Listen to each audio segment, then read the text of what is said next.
الحمد لله نحمده ونستعينه ونستغفره ونؤمن به ونتوكل عليه ونعوذ بالله من شرور أنفسنا ومن سيئات أعمالنا من يهده الله فلا مضل له ومن يضلله فلا هادي له ونشهد أن لا إله إلا الله وحده لا شريك له ونشهد أن سيدنا ونبينا ومولانا محمدا أحمد عبده ورسوله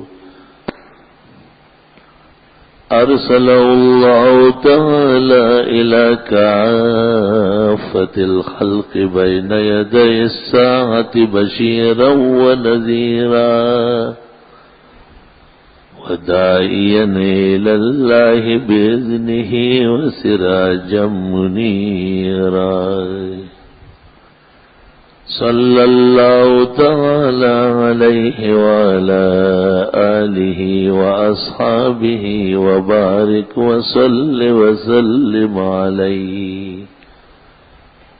أما بعد فأعوذ بالله من الشيطان الرجيم بسم الله الرحمن الرحيم إن للمتقين عند ربهم جنات النعيم أفنجعل المسلمين كالمجرمين ما لكم كيف تحكمون أم لكم كتاب فيه تدرسون إن لكم فيه لما تخيرون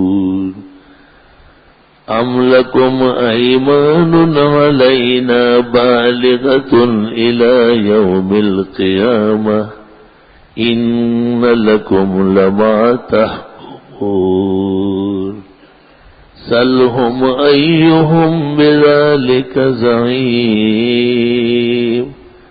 أم لهم شركاء فليأتوا بشركائهم إن كانوا صادقين.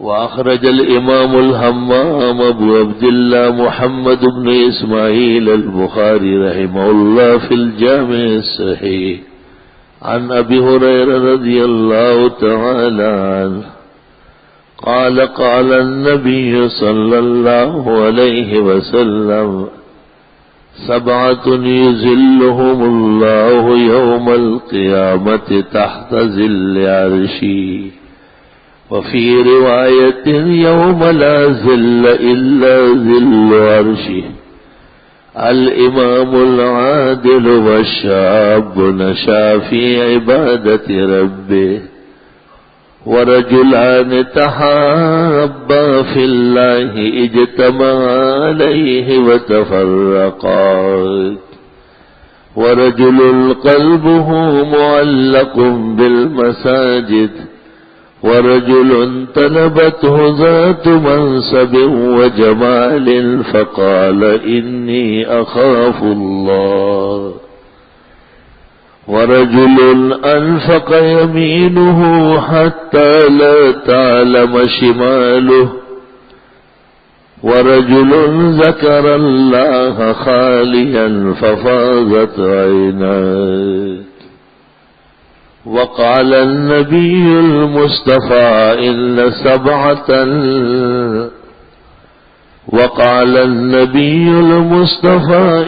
سبعة يظلهم الله الكريم بظله.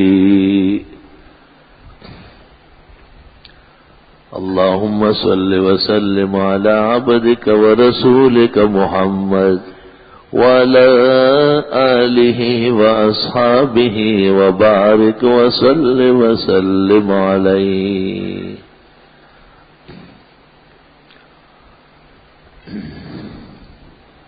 دنیا میں خوشیاں دو قسم کی ہے،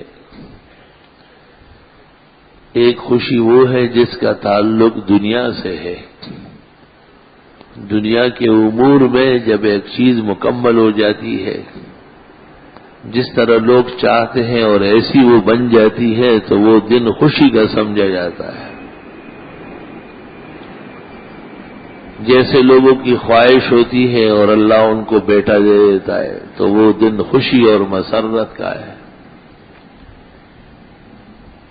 خواہش کے مطابق لڑکا کسی مقام اور مرتبے کو پہنچ جائے تو والدین اور اقربا کے لیے خوشیوں کا دن سمجھا جاتا ہے. شادی کی عمر تک وہ پہنچے اور شادی کا نظام جاری ہو جائے تو خوشی اور فرحت کی انتہا نہیں رہتی. دنیا کی خوشی دنیا کی چیزوں سے ہے. جب وہ چیزیں حسب منشا اور حسب عموم عطا ہو جاتی ہیں تو خوشی کا دن بن جاتا ہے. دوسری خوشی دین کی ہے اور آخرت کی ہے. یہ اس وقت خوشی سمجھی جاتی ہے جب ایک عبادت مکمل ہو جاتی ہے. انسان کے دنیا میں آنے کا مقصد ہی اللہ رب العالمین کی عبادت ہے. وما خلقت الجن والانس الا لیعبدون.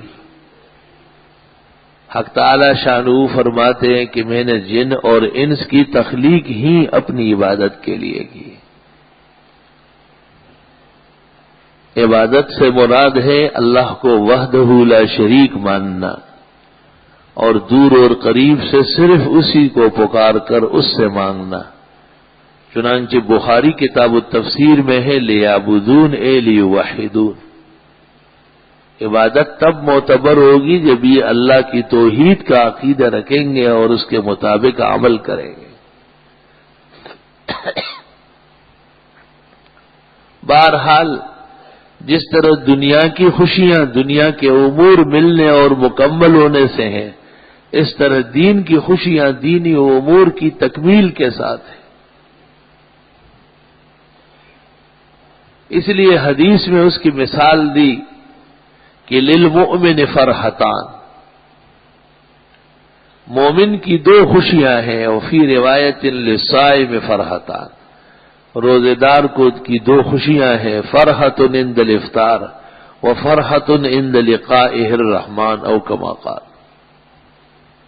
ایک تو جس وقت افطار کی گھڑی قریب آتی ہے تو مسلمان خوش ہوتا ہے، اس لیے کہ ایک عبادت جو صبح صادق سے شروع ہوئی تھی وہ غروب آفتاب پر بخیر و عافیت مکمل ہو گئی.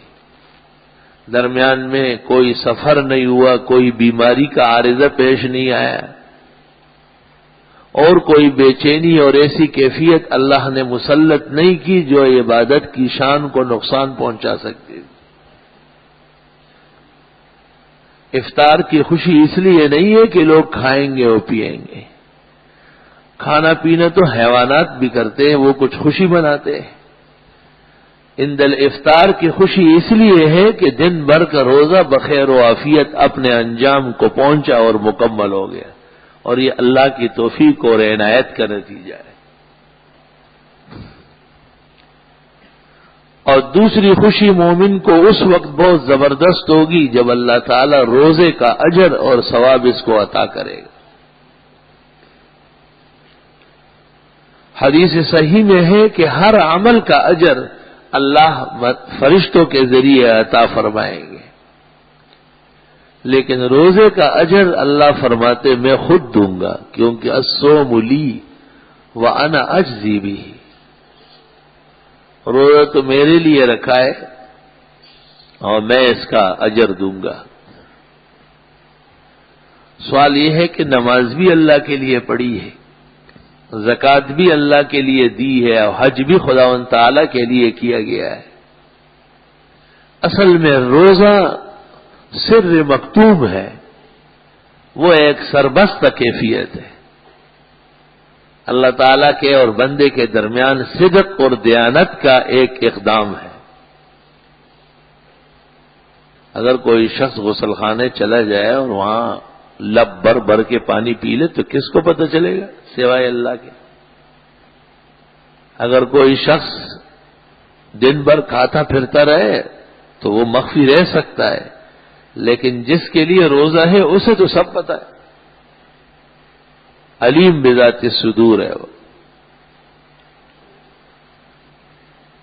اس لیے علماء کے دو گروہ ہو گئے، مفتر ناسی کے حق میں، مفتر مفتی کے حق میں۔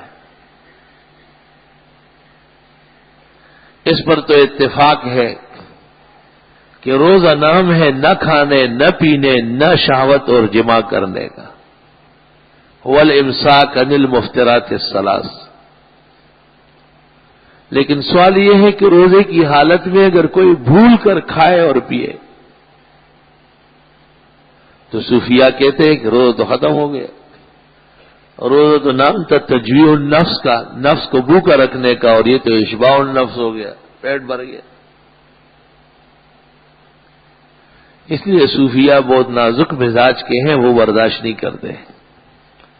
وہ تو نماز میں کوئی خیال آیا اور گئے، نماز گئی۔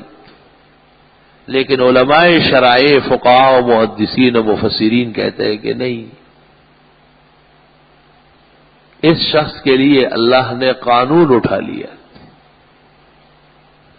قانون یہ ہے کہ روزے کی حالت میں روزہ نبی کریم صلی اللہ علیہ وسلم کا بھی ہوگا، ابو بکر صدیق کا بھی ہوگا، اور علی المرتضیٰ کا بھی ہوگا، امام ابو حنیفہ کا بھی ہوگا، اور شیخ عبد القادر جیلانی کا بھی ہوگا، اور معین الدین چشتی کا بھی ہوگا، اور دنیا کے ہر ولی و عالم اور مسلمان کلمہ گو عاقل بالغ کا روزہ ہی ہوگا، کوئی اور بات نہیں مانی جائے گی۔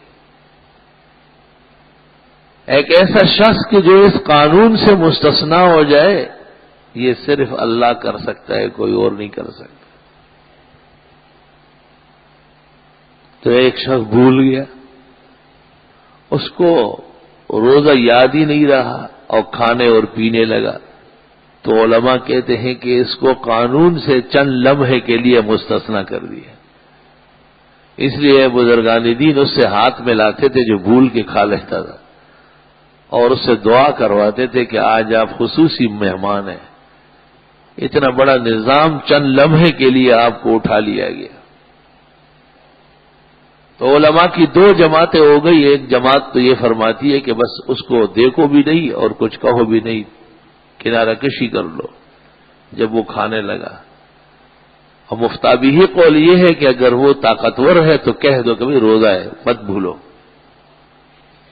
اور اگر کمزور ناتوان اور بوڑھا ہے تو آپ اپنی نظریں چرا لیں۔ روزے کا ایک نظام ہے، اور اس کے خطا و نسیان تک کے ساتھ وابستگی ہے بہت سارے مسائل اور مصطلحات کی۔ عبادت جب مکمل ہو جاتی ہے تو مومن کو بڑی خوشی ہوتی ہے۔ نماز جب پوری ہو جاتی ہے تو مسلمان ہاتھ اٹھا لیتے ہیں مراد اور انعام لینے کے لیے۔ غالیت المواعظ میں ہے کہ ہر خیر کے کام کے اخیر میں دعا مستحب ہے، ہر خیر کے کام کے اخیر۔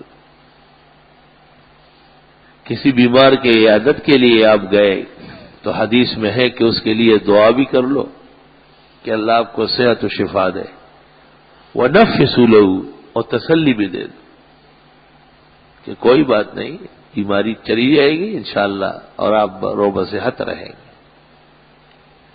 کیونکہ اللہ رب العالمین کے ہاں کوئی بیماری لا علاج نہیں ہے۔ لا علاج تو ہماری مناسبت سے ہے کہ ہماری نظر کوتاہ ہے، تدابیر ضعیف ہے، اقدامات نہ ہونے کے برابر ہے، اور شر اور نفع اپنا جانتے نہیں۔ رب العالمین کی بارگاہ میں اور ان کے خزانے صحت اور شفا میں کوئی بیماری سوائے حرم عیل موت کے وہ لا علاج نہیں ہے۔ ہر مرض کے لیے اللہ سے دعا مستحب ہے، اور ہر مرض کے مقدور پر تدابیر کرنا اور ادویہ بہم پہنچانا اور دوائیاں استعمال کرنا یہ جناب رسول اللہ صلی اللہ علیہ وسلم اور انبیاء علیہ السلام کی سنت ہے۔ ایک مومن جب ایمان کی حالت سے دنیا سے چلا جاتا ہے تو دو باتیں پیش آئی ہے۔ ایک تو ایک مومن کی جدائی اور فراق کا صدمہ ہے۔ اسباب کے درجے میں لوگ غم مناتے ہیں، اور ایک اس بات کا اطمینان ہے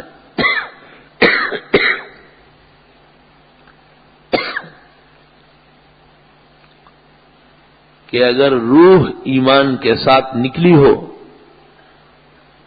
تو انجام کار اس کا اعزاز اور شرف ہے۔ حدیث صحیح میں اس کو دو طریقے سے بیان فرمایا، ایک ہی روایت میں دونوں باتیں ہیں۔ صحیح البخاری جلد اول کتاب الجنائز صفحہ 157 پر امام بخاری نے باب قائم کیا ہے کہ جنازہ جلدی لے چلو، دیر نہیں کرو۔ جنازے کے سلسلے میں رشتہ دار عموماً ظلم کرتے ہیں مردے کے ساتھ۔ رات کو ایک شخص مرا ہے، صبح سویرے فوت ہوا ہے، اب اس کا حق ہے کہ نماز جمعہ سے پہلے تدفین ہو جائے تاکہ جمعے کی گھڑی اس کو قبر میں مل جائے، لیکن رشتہ دار اس قدر ہٹ درم ہے اور شریعت سے نابلد ہے کہ وہ اس حماقت میں مبتلا ہے کہ جمعے کی بعد جنازہ ہو جائے گا اور لوگ بڑھ جائیں گے۔ وہی لوگوں کی بڑھتی چڑھتی کے ساتھ کیا کام ہے؟ حدیث صحیح مسلم میں ہے کہ اگر 40 مسلمان اور ایک روایت میں 10 مسلمان اخلاص کے ساتھ مومن کا جنازہ پڑھ لے، اللہ اس کی مغفرت کر دے۔ اور نماز جمعہ سے پہلے تدفین کا حکم تو شارع علیہ السلام نے دیا ہے، تو شریعت کا حکم توڑ کر کے آپ کیسے مردے کو فائدہ پہنچائیں گے؟ تو نقصان ہوگا۔ علماء کا اس پر اتفاق ہے کہ جو جنازہ نماز جمعہ کے بعد پڑھا گیا جبکہ پہلے پڑھنے کا موقع مل سکتا تھا تو اس مرحوم سے جمعہ فوت ہو گیا، اس کو جمعہ کی فضیلت نہیں ملی، مہربان رشتہ داروں کی وجہ سے، کرم فرماؤں کی وجہ سے۔ دین سے دوری کی ایک عذاب تو نہیں ہے، کئی عذاب ہے، زندے مردے سب متاثر ہیں۔ نماز جمعہ سے پہلے جنازے میں اگر 10 مسلمان ہوں وہ افضل ہے اس سے کہ جمعے کے بعد 10,000 نمازی شریک ہوئے۔ اور تمام فقہاء نے فتاوی شام در المختار، رد المختار، تنویر الابصار، حلبی، کبیر شرح منیا، صغیری کبیری، یہاں تک کہ حکیم الامت مولانا اشرف علی کی حفاظات یومیہ جلد 4 صفحہ 142 حضرت تو فرماتے ہیں کہ جب شریعت نے توجہ دلائی کہ پہلے دفناؤ، پھر یہ کہنا کہ نماز کے بعد اور لوگ بڑھ جائیں، نیری حماقت ہے، نیری حماقت ہے۔ عموماً عزیز و اقارب وہ مردے کے ساتھ رسمی احسان کرتے ہیں، دینی احسان نہیں کرتے۔ مثلا پہلی رات دھوم دھام سے، تیجا دھوم دھام سے۔ بھئی یہ کام اگر دین کے ہوتے تو رسول کریم صلی اللہ علیہ وسلم جانتے، انہوں نے تو نہیں فرمایا۔ اگر یہ دین کے حصے ہوتے تو ہمارے امام فقہ میں لکھ چکے ہوتے، ان کو ہی معلوم نہیں۔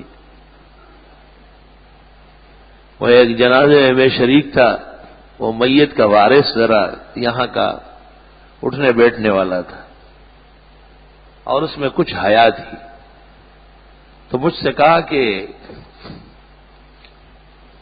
رشتہ داروں کا دباؤ ہے، سوئم کا اعلان کر دوں؟ میں نے کہا ویسے سوئم شرعاً کیسا ہے، کیا غلط ہے اور بدعت ہے؟ تو میں نے کہا سوئم کی جگہ اگر یہ اعلان کر لے کہ آپ لوگ دعا کریں کہ ہمارا مردہ دوزخ میں جل جائے تو یہ کیسا ہوگا؟ تو کہنے لگے یہ تو بڑی بیوقوفی، اور میں نے کہا اس سے بڑھ کر نبی کی سنت کے مقابلے میں بدعت کا اعلان کرنا ہے۔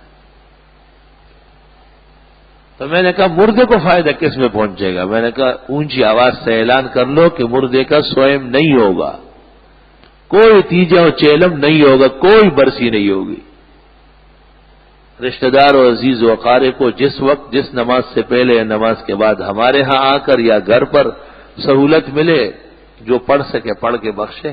شارع علیہ السلام نے کوئی دن وقت مقرر نہیں کیا ہے. کون ہے مقرر کرنے والا؟ اسے حق کیا ہے؟ خیر وہ بھی میری ڈانٹ ڈپٹ میں آ کے اور جذبات میں آ گیا اور اس نے اوپر کھڑے ہو کر کے اعلان کیا کہ بھئی ہمارے اس مرحوم کا کوئی سوئم نہیں ہوگا, کوئی تیجا نہیں کرنا ہے, تو کوئی چیلم اور برسی نہیں ہوگی. تو ایک بدعتی میرے قریب آیا, مجھ سے کہا حضرت اس کا فائدہ کیا ہے, اس اعلان کا فائدہ کیا ہے؟ میں نے کہا 100 شہیدوں کا ثواب حدیث سے ثابت ہے, کیونکہ حضرت صلی اللہ علیہ وسلم فرماتے ہیں کہ جب امت میں فساد پھیلے, اس سے بڑا فساد کیا ہوگا کہ جو چیز ثابت نہیں ہے آپ نے دین ظاہر کیا ہے اور لوگوں کو بے وقوف بنا کر کے ان کے کانوں اور حلق سے اتار رہا ہے. اور اس فساد کی گھڑیوں میں کسی نے سنت پر عمل کیا تو سنت تیجا نہ کرنا ہے, سنت 20واں 10واں اور چیلم اور برسی نہ کرنا, یہ پیغمبر اور صحابہ کی سنت ہے. تو میں نے کہا فساد کے دور میں سنت کا اعلان 100 شہیدوں کا باعث ہے, 100 شہیدوں کا ثواب ملے گا. جب اس کو 100 شہیدوں کا ثواب مردے کی وجہ سے ملا ہے تو مردے کا تو بیڑا پار ہو گیا بھائی, وہ تو جنت الفردوس بس چلتا چلا جا رہا. آپ یقین کر لیں کہ اس کا کوئی رد ہی نہیں ہے, یہ واضح مسئلہ ہے شرائع کہ پیغمبر کے طریقے میں اور سنت میں زندوں اور مردوں کی نجات ہے. یہ وہ کام ہے جو ظاہرداری جسے کہتے ہیں, ظاہری رسوم. کچھ باطینی مسائل ہیں. شریعت مقدسہ نے تو یہ بھی کہا ہے کہ بھئی قبر پر جاتے وقت کیا پڑھنا ہے اور کس دن جانا ہے. جمعے کے دن نماز جمعے کے بعد ترغیب دی, کیونکہ الجمعۃ کالعید, جمعہ عید کی طرح جیسے عید پڑھ کر لوگ مردوں کے ہاں جاتے ہیں, دعائیں خیر کرتے ہیں کہ اللہ ان کی مغفرت فرما, اس طرح جمعے کی گھڑی میں بھی ان کی ارواح کو عروج دیا جاتا ہے اور طلب بڑھ جاتی. پیر کے دن کوئی جائے تو زہر کے بعد جائے. فتاوی عالمگیری جلد 5 فصل فی الزیارات و آدابها. ہمارے ہاں تو ہر مسئلے کی بنیاد قائم ہے. یہ تو بہت کامل و اکمل دین ہے اور اس میں نقص کی کوئی گنجائش نہیں ہے.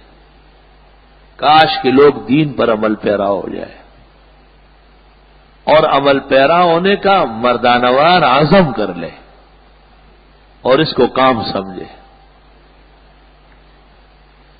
جس کمپنی میں یہ ملازمت کرتے ہیں اس کے قواعد تسلیم کرتے ہیں. جس فرم میں یہ مینیجر اور ڈائریکٹر بنتے ہیں پورا خیال ہوتا ہے کہ وہ ناراض نہ ہو جائے.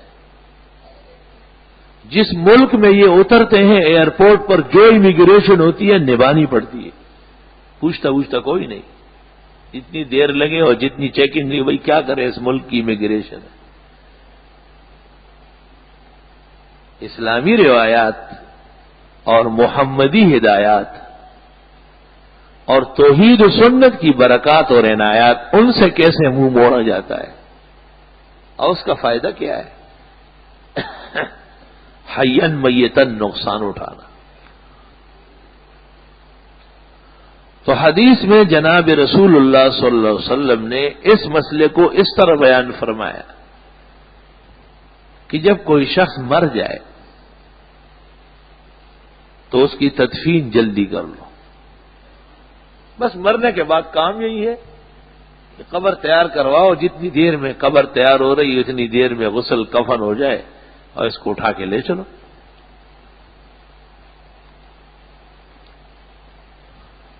اور پیغمبر نے ایک عجیب بات فرمائی, ان کانت صالحۃ فقدموا لها, اگر یہ بہترین انسان ہے تو جلدی لے چلو, جنت ہے آگے, یہاں کائے کے لیے رکھا ہے. سنڈاس میں اس کو کیوں گرفتار کیا ہے؟ وَإِنْ كَانَتْ غَيْرَ صَالِحَةٍ، اور اگر میت کی حالت ٹھیک نہیں ہے عند اللہ، فَشَرٌ تَدْعُونَهَا بَيْنَ أَيْدِيكُمْ، تو گن کو گر پر رکھ رہے ہو، پیغمبر فرماتے ہیں گن کو گر رکھ دیں، دیر تک نکالتے نہیں ہیں۔ شَرٌ تَدْعُونَهَا بَيْنَ أَيْدِيكُمْ، یا رب اللہم صلی وسلم علیہ، یہ بات کون کہہ سکتا تھا حضرت صلی اللہ علیہ وسلم کے علاوہ؟ آپ تو قائد الخیر کلہ اور شافع اعظم اور شافع محشر ہے صلی اللہ علیہ وسلم۔ پورا ایک انسان کی حقیقت یا ادھر ہے یا ادھر ہے۔ فرمایا دونوں حالتوں میں تعجیل مستحب ہے، جلدی کرنا، فوراً لے چلنا۔ خیر کا انسان ہے تو جنت کے اقدامات میں آپ نے آگے بڑھایا، جنت یہاں بستر پہ کیوں روکا جا رہا ہے اس سے؟ اور اگر شر ہے تو جہنم کے ایک ٹکڑے کو گھر پر کیوں روکتے ہو؟ آگ کا فوراً ہٹاؤ یہاں سے۔ علماء لکھتے ہیں کہ مردے کو روکے رکھنا نحوست کا باعث ہے،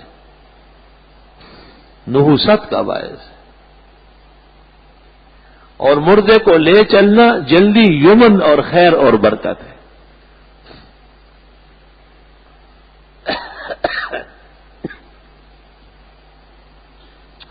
اس لیے حکم یہ ہے کہ جس سرزمین پر کوئی مر جائے وہاں پر تدفین کرنا چاہیے۔ یہ نہیں کہ ضروری ہے کہ صوبہ سرحد کا آدمی وہیں پہنچے گا، راستے میں 3 دن لگے یا 4 دن لگے۔ یہ بہت بڑی زبردست غیرت ہے کہ جی کراچی میں مرا ہوا آدمی پشاور آ گیا۔ یہ کیسی غیرت ہے؟ غیرت تو یہ کہ نبی کی بات پر عمل ہو جائے۔ حضرت تو ناراض، اجازت نہیں دے رہے۔ اور امریکہ میں کوئی مر گیا اور برطانیہ میں، تو اس کو ہر حال میں بھلے 2 ہفتے لگ جائے پاکستان اتارنا ہے۔ یہ جو اتنی دیر کرائی گئی، ان لوگوں کا کوئی پیغمبر نہیں ہے، یہ کوئی کسی دین کے ماننے والے نہیں ہے کہ اس سے پوچھ لیتے کہ ہمیں اس وقت حکم کیا ہے۔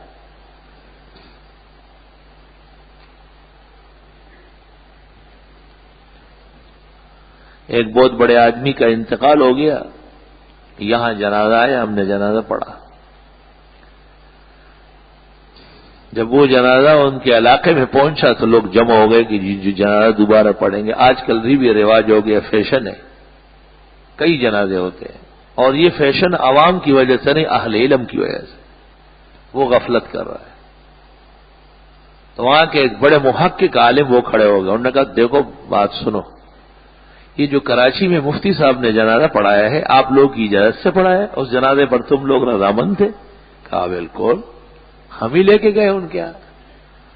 کہا ویسے وہ جنازہ صحیح پڑھاتے؟ انہوں نے کہا بہت زبردست پڑھاتے۔ تو کہا یہ اس جنازے کو ہوا میں اڑانے کا کس نے حق دیا ہے آپ کو؟ جنازہ ایک دفعہ ہوگا، بار بار نہیں، اٹھاؤ مردے کو قبر میں رکھو۔ مجھے کہا کہ ایسا میں نے کیا ہے، صحیح ہے۔ میں نے کہا یہ غیرت تو 100 میں 1 نہیں، 1000 میں 1 میں ہوتی، یہ تو غیرت ہے دین پر کہ رواج اور رسم کا سر پھوڑا جائے۔ جنازہ لایا گیا جی، بڑے فوجی افسران ٹپا ٹپا ٹپا گھوڑے چلتے چلے آئے، جی آؤ جنازہ پڑھاؤ۔ میں آگے صفحے بناؤ، جنازہ کدھر؟ جنازہ تو سیاچن میں ہے۔ اور تم یہاں کیسے آئے ہوئے؟ وہ جی یہ تو کرنیل صاحب ہے، یہ بریگیڈیئر صاحب ہے، یہ آسمان صاحب ہے، یہ زمین صاحب ہے۔ میں نے کہا مجھے فضول باتیں نہ سناؤ، مجھے کہو جنازہ کہاں ہے، مردہ کہاں ہے؟ کہا مردہ تو دفن ہو چکا ہے، 3 دن ہو گئے، ہم اس کا جنازہ غائبانہ پڑھتے ہیں۔ میں نے کہا غائبانہ جنازہ حنفی مذہب میں نہیں ہے۔ فتاوی عالمگیری 500 فقہا نے اورنگزیب عالمگیر بادشاہ کے حکم پر جمع کیا ہے، پہلی جلد کتاب الجنائز صفحہ 2 پر صاف صراحت ہے، لا تصح الصلاۃ علی غائب، غائبانہ جنازہ نہیں ہوگا۔ حیران ہو گئے کہ یہ کیسا مولوی ملا، کیا کوئی گنجائش نہیں؟ میں نے کہا عالمگیری کے پائے کی کوئی کتاب ہو تو پھر عمل ہو جائے۔ اب تک موجودہ دنیا میں تو فقہ کی اس سے بڑی مستند کتاب نہیں ہے. اور وہ 500 فقہاء علماء جن کو اورنگزیب فقی مانتا تھا، وہ آج ایک اس دنیا میں آئے تو ساری دنیا کا جہل دور ہو جائے. کہنے لگے کیا کریں ہم، اخبار میں بھی تو دینا ہے، جنازہ بھی اخبارات کے لیے. میں نے کہا مسجد میں بیٹھ جاؤ اور قرآن خوانی کر لو، جوتے اتار کے یہاں آئے قرآن خوانی میں دعا کر لو، بس چلے جاؤ. غائبانہ جنازہ کیسے پڑھتے ہو؟ دل کے پپولے جل اٹھے سینے کے داغ سے، اس گھر کو آگ لگ گئی گھر کے چراغ سے. غائبانہ جنازے تو اپنوں نے شروع کرائے. علم والوں نے اس مسئلے کو مسکین بنایا. مجھے کہتے ہیں جی شوال کے 6 روزے آپ منع کرتے وہ میں کہتا ہوں تم بھی بادشاہ ہو جو ان کا حوالہ مجھے دیتے ہو. ان میں ایک شگاف ہے کہ اب 50 ہو تو دکھاتا ہوں آپ کو. انہیں حرام اور مستحب کی تمیز نہیں، وہ مذہب کے ابجد سے واقف نہیں.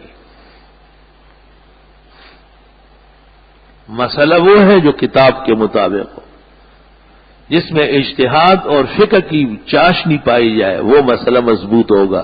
جسے آپ کے ہاں قانون کہتے ہیں.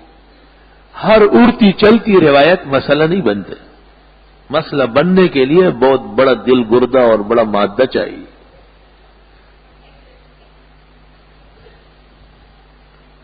اس لیے لوگ آ جاتے ہیں کہ جی ہمارے ہاں میت ہو گئی ہے، کل جمعے کے بعد جنازہ لائیں گے، لیکن یہ نہیں کہہ سکتا ہے کہ جمعے کے تک جنازہ روکنا فتاوی شام میں ہے کہ مکروہ ہے.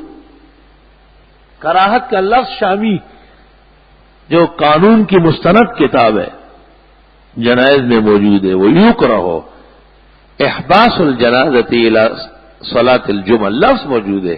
جنازے کو جمعے تک رو کے رکھنا نامناسب بات ہے. پہلے پڑھ لو. ایک تو یہ کہ بھئی قبر نہیں بن سکی، پہنچ نہ سکی، وہ ایک عذر ہے، وہ علیحدہ بات، اس کی بحث نہیں ہے. بحث اس جنازے کی ہے کہ جس کی تدفین قبل صلاۃ الجمعہ ممکن تھی اور نہیں کی گئی. میں ببانگ دول کہتا ہوں مردے کے ساتھ رشتہ داروں کا ظلم عظیم ہے اور جمعہ فوت کرانے کا اقدام ہوا. بالکل چیلنج کے ساتھ کہتا ہوں کہ غلط ہو رہا ہے، ثم غلط غلط در غلط ہو رہا ہے. عذر علیحدہ چیز ہے، دیر سے مرا اور دیر سے پہنچا اور اطلاع نہیں ہوئی، قبر تیار، وہ ایک علیحدہ بات ہے، وہ انسانوں کے بس سے باہر ہے. اس میں انشاءاللہ محرومی اس کی نہیں ہوگی. جمعے کے لیے روکے رکھنا اسلام میں اس کا ایک ثبوت اور ایک مثال بھی نہیں، قطعاً نہیں. بلکہ یہ وضاحت موجود ہے کہ جمعے کی گھڑی مردے کو قبر میں مل جائے تو عیش ہو گئی اس کی. ایک روایت میں ہے کہ اگلے جمعے تک، اور ایک روایت میں قیامت تک عذاب ختم ہو گیا، اٹھا لیا گیا عذاب.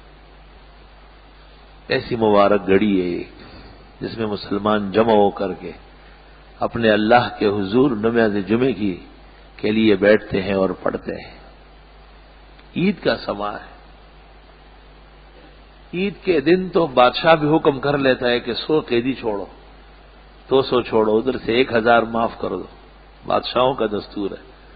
اور یہ چونی باز بادشاہ، ڈالروں کے نام پہ بکنے والے اور امریکے کو الہ سمجھنے والے، ان کی کیا بساط غریبوں کی. فقیرانہ آئے صدا کر چلے، میاں خوش رہو ہم دعا کر چلے. یہ تو بس چلے جانے والے ہیں. بادشاہ تو وہ ہے کہ وَلِلَّهِ مُلْكُ السَّمَاوَاتِ وَالْأَرْضِ، جس کا آسمان و زمین ہے. وَلِلَّهِ مُلْكُ السَّمَاوَاتِ وَالْأَرْضِ، راج صرف اسی کا ہے. وَإِلِلَّهِ خَزَائِنُ السَّمَاوَاتِ وَالْأَرْضِ، آسمان و زمین کے سارے خزانوں کا وہ اکیلا مالک ہے. وَإِن مِّن شَيْءٍ إِلَّا عِندَنَا خَزَائِنُهُ، ہر چیز کے ہمارے پاس خزانے ہیں. وَمَا نُنَزِّلُهُ إِلَّا بِقَدَرٍ مَّعْلُومٍ، اتارتے ہیں خاص اندازے سے، جیسے ہم چاہے، جس طرح ہماری حکمت کا ہے ایسا دیں گے. قُلِ اللَّهُمَّ مَالِكَ الْمُلْكِ، اے بادشاہوں کے بادشاہ، تؤتی الملک من تشاء، آپ دیتے ہیں بادشاہ جس کو چاہے، یا اللہ، اور لینے والے بھی آپ ہیں۔ وَتُعِزُّ مَن تَشَاءُ وَتُذِلُّ مَن تَشَاءُ، عزت اور ذلت کے مالک صرف آپ ہیں۔ بِيَدِكَ الْخَيْرُ، تیرے اختیار میں خیر و شر ہے۔ إِنَّكَ عَلَى كُلِّ شَيْءٍ قَدِيرٌ، خدایا آپ سب کچھ کر سکتے ہیں۔ اوست سلطان ہر کے خواہد آکند، شیخ فرید الدین عطار فرماتے ہیں اوست سلطان ہر کے خواہد آکند، وہ بادشاہ ہے جو چاہے کرے۔ عالم میرا دردمی ویرا کند، سارے جہان آسمان و زمین کو آنکھ کے جھپکنے میں ختم کر دے، کوئی پوچھنے والا نہیں۔ لا یسأل عما یفعل، جو وہ کرے کوئی پوچھنے والا نہیں۔ وہم یسألون، جس سے پوچھا جاتا ہے وہ مخلوق کہلاتی ہے۔ سلطنت اور بادشاہت تو اللہ کی شان کے لائق۔ اللہ ہر خوشی کے تکمیل پر طبعی طور پر فرحت ہوتی ہے۔ رمضان المبارک آج 28واں روزہ ہے، ایک دن تو ہے اور دوسرا دن روزے کا وہ احتمالی ہے، یقینی نہیں ہے، کیونکہ حدیث میں ہے الشہر 29، مہینہ 29 کا بھی پورا ہی ہوتا ہے۔ سوال یہ ہے کہ ایک عزت اور عظمت اور برکت اور غمخواری اور عبادت کا مہینہ مکمل ہوا ہے، مسلمان اپنے رب کو کن لمحوں میں اور کن اداؤں کے ساتھ خوش کر رہے ہیں۔ ٹوٹی پوٹی کوششیں اللہ اپنی بارگاہ میں قبول فرمائے۔ روزہ رکھتے ہیں، تلاوت کرتے ہیں، 20 رکعت تراویح پڑھتے ہیں، قرآن کے ختمات میں شریک ہوتے ہیں، زکوٰۃ کو رمضان تک روک کے اس میں ادا کرتے ہیں کہ ثواب بڑھ جائے، کیونکہ نفل فرض کے برابر اور فرض 70 گنا بڑھ جاتے ہیں۔ ایک بوڑھی عورت نے مجھے ٹیلی فون کیا کہ میں بہت کمزور ہوں، تراویح کا کیا کروں؟ میں نے کہا بیٹھ کر پڑھو۔ کہنے لگی بیٹھ کر پڑھنے سے تسلی نہیں ہوتی۔ سبحان اللہ، اس کا مطلب یہ ہے کہ آج 70-78 سال عمر تک اس عورت نے تراویح کبھی چھوڑی نہیں۔ سوچنے کی بات ہے۔ مجھے کہا تسلی نہیں ہوتی۔ اللہ، شاید ایسے لوگوں کی وجہ سے بڑے بڑے حوادث اور مصائب رکے ہوئے ہیں۔ اور ایک تاجر نے مجھے فون کیا کہ ہمارے ہاں یہ مدرسوں والے آتے تھے اور ہم ان کو زکوٰۃ سے کچھ تعاون کرتے ہیں، اب ہماری حالت جو ہے بہت کمزور ہے، سرمایہ ادھر ادھر ہو گیا۔ تو میں نے جواب اس طرح دیا کہ بھائی جب پیسہ نہیں ہے اور زکوٰۃ نہیں ہے، کہنے لگے نہیں نہیں نہیں، یہ نہیں پوچھنا ہے، پوچھنا یہ کہ باوجود اس کے کہ ہمارا سرمایہ ڈوب گیا اور ہمارے پاس زکوٰۃ نہیں ہے، لیکن زکوٰۃ کے علاوہ ان مدرسوں کا تعاون بھی ہم کریں گے، کیونکہ وہ ہمارے آسرے پر پورا سال پڑھتے پڑھاتے۔ اس کو کہتے ہیں درد دل و درد ایمان، کہ ایک مفتی کو بھی جھنجھوڑ کے رکھ دیا۔ خدا کا شکر و کرم ہے، گئے گزرے دور میں بھی لوگوں میں ایمان کی غیرت اور ایمان کی صلاحیت موجود ہے۔ کہ یہ ناقابل برداشت ہے کہ وہ آئے اور ہم ان کو عذر کر لیں کہ ہمارے پاس نہیں ہے، دینا ہے ان کو۔ تو میں نے کہا آپ کے لیے جو اجر و ثواب ہے اس کا بیان مجھ سے ناممکن ہے،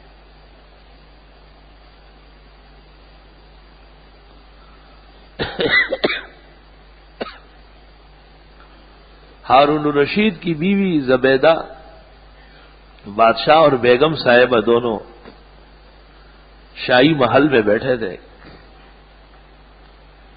ایک عالم آیا اور اس نے کہا کہ یہ طالب علم در بدر پھرتے ہیں، ان کی کوئی جگہ نہیں ہوتی، اجازت دے دے کہ میں چند کمرے بناتا ہوں، اس میں ان کے استاذوں کو بٹھاتا ہوں اور یہ آرام سے کھائے پیے اور علم حاصل کرے. اور رشید نے کہا ہم نے بہت کام کیے ہیں، اس کی ضرورت نہیں. جب بادشاہ کی توجہ ادھر ادھر ہو گئی تو بیگم صاحبہ نے اس کو اشارہ کیا کہ ابھی آپ چلے جائیں، میں دوبارہ بلاتی ہوں.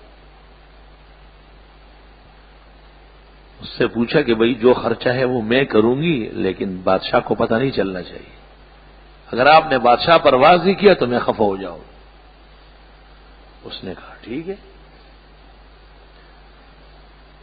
بیگم صاحبہ نے اپنی پونجی میں سے اس کو دیا جو دینا تھا، جو اس کو چاہیے تھا. ہارون رشید نے 2-4 دن گزرنے کے بعد بیگم صاحبہ سے کہا کہ کیا معاملہ ہوا ہے؟ جب بھی میں خواب دیکھتا ہوں تو جنت کی کلاسوں میں آپ بہت آگے ہیں اور میں نے ہر طرح کوشش کی لیکن مجھے راستہ نہیں مل رہا ہے. زبیدہ گھبرا گئی کہ ہم نے تو نہیں بتایا، اب اس کو بتایا جا رہا ہے. اس نے کہا کچھ آپ بھی اپنی کوشش کرتے ہیں اور میں بھی کرتی ہوں، پتہ نہیں کیا بات ہوئی. 2-4 دن جب گزر گئے بادشاہ نے دوسرا خواب دیکھا. ظاہر ہے ہارون کے بارے میں ابن خلدون نے مقدمہ کے اندر لکھا ہے کہ وہ اتنے عابد و زاہد تھے کہ روزانہ 100 رکعت نوافل پڑھتے. 100 رکعت اس وقت کا کوئی غوث اور کتب بھی نہیں پڑھ سکتا ہے. آپ 10 روزانہ پڑھیں تو پتہ چلے گا آپ. تب تو حضرت موسیٰ علیہ السلام نے نبی کریم صلی اللہ علیہ وسلم سے کہا کہ جاؤ بار بار اور یہ 50 نمازیں کم کراؤ، یہ لوگ پھر پڑھتے نہیں ہیں. 5 رہ گئی اور 5 بھی جب آپ جماعت کے ساتھ پڑھیں گے تو سہولت ہوگی، اپنی پڑھیں گے تو بہت ثقل اور گرانی پیش آتی. اور 1 سال بادشاہ جہاد میں شریک ہوتا تھا اور اگر جہاد نہیں تو حج پہ چلے جاتا. اور عرفات کے میدان میں یہ جو کھانا بٹتا ہے حاجیوں میں اب بھی، یہ ہارون الرشید کی سنت ہے. اس نے انتظام کیا تھا کہ بھئی لوگ دور سے آتے ہیں، اس وقت تو بہت تکلیف ہوتی تھی. مجھے وہ زمانہ یاد ہے کہ ہمارے حاجی صاحبان پشاور سے آٹے کی بوری اور گھی کا ٹین اور دالیں اور چاول اور سب یہاں شپ پہ اتارتے تھے. ایک تماشا ہوتا تھا، ایک حاجی کے ساتھ اشیاء خوردنی وہاں نہیں ملتی تھی یا مہنگی ہوتی تھی. کیا معاملہ تھا؟ یہ تو ابھی 20 سال اور 30 سال پہلے کی بات ہے. تو 1300 سال پہلے کیا ماحول تھا. تو ہارون الرشید نے کہا کہ بھئی یہ حجاج کو بڑی تکلیف رہتی ہے، ان کے کھانے کا انتظام شاہی خزانے سے ہونا چاہیے. مورخین نے لکھا ہے اس وقت 300 اونٹ ذبح ہوتے تھے عرفات میں. 300 اونٹ، اور ان کا گوشت پکتا تھا اور وہ بٹتا تھا اور پورا ہو جاتا تھا. اللہ تعالیٰ نے ان کی اس نیکی کو اس طرح برقرار رکھا ہے کہ آج تک سعودیوں میں 1000 خرابیوں کے باوجود وہ طریقہ برقرار ہے اور فہد کی طرف سے دعوت ہوتی. کسی زمانے میں وہاں بھی میں نے اونٹ کٹتے ہوئے، جانوروں کا گوشت پکتے ہوئے دیکھا ہے. جی ہاں، بالکل اسی طرح. اور کھانا باقاعدہ روٹی سالن اور چاول بٹتے ہوئے، پلاؤ بٹتے ہوئے شریک ہوئے آپس میں. ایک فرد نہیں رہتا اس سے، ایک فرد ہر جگہ پہنچایا جاتا ہے. مطلب یہ کہ بادشاہ نے تو بہت کوششیں کی، لیکن ایک دن پھر اپنی بیوی سے کہا کہ کچھ عرصے سے آپ کے اور میرے درمیان زبردست جدائی آنے والی. میں جب خواب میں آپ کے انجام دیکھتا ہوں تو وہ بہت بلند ہے، میں اس تک پہنچ نہیں سکتا. تو بیگم صاحبہ نے آخر تنگ آ کے کہا کہ وہ جو مدرسہ بن رہا تھا اور وہ طالب علموں کے لیے وہ آئے تھے، آپ نے واپس کیا اور میں نے اس کو اپنے زیورات اور اپنا سرمایہ دے دیا.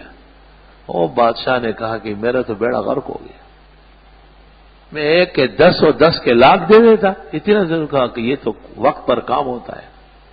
ویسے تو روز لوگ خرچ کرتے ہیں، وقت پر کام کرنا آسان کام نہیں. جناب نبی کریم صلی اللہ علیہ وسلم نے فرمایا کہ میرے بدری صحابہ جیسے کوئی نہیں ہوگا، کیونکہ وہ اسلام کا پہلا مارکا تھا. بس اسلام یا رہا ہو یا ختم. اور قرآن نے کہا لا يستوي منكم من انفق قبل الفتح وقاتل اولئك اعظم درجة من الذين انفقوا من بعد وقاتلوا وكلا وعد الله الحسنى. ہرگز برابر نہیں ہے وہ لوگ جنہوں نے فتح مکہ سے پہلے جہاد کیا اور اللہ کے دین پر خرچ کیا، وہ بہت اونچے درجے کے ہیں ان لوگوں سے جنہوں نے فتح مکہ کے بعد جہاد کیے یا خرچے کیے. وعدہ سب کے ساتھ بہتری کا ہے، لیکن فرق ہوتا ہے بہت زیادہ. بہرحال رمضان شریف کا مہینہ احتساب کا مہینہ ہے. نمازوں کی کمی کوتاہی وہ پورا کرنا ضروری ہے. جو نمازیں پڑھی جائے گی سخت باقی ہے، زندگی کے لمحات موجود ہیں، ان کی قضا کا عزم کر لیا جائے. اور باقاعدہ ایک ٹائم ٹیبل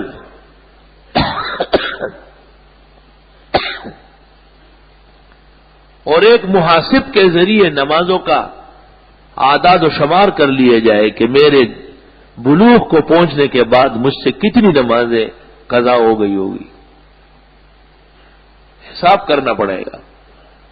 اس کو تنخواہ دے دی جائے، اس کو بڑی رقم پیش کی جائے کہ بھئی یہ لو میری نمازیں تعداد ٹھیک کر کے مجھے بتاؤ. جب اتنا بڑا جرم کیا گیا ہے کہ اللہ کے فرض کو ترک کیا گیا تو اب اس کی سزا بھگتے نا.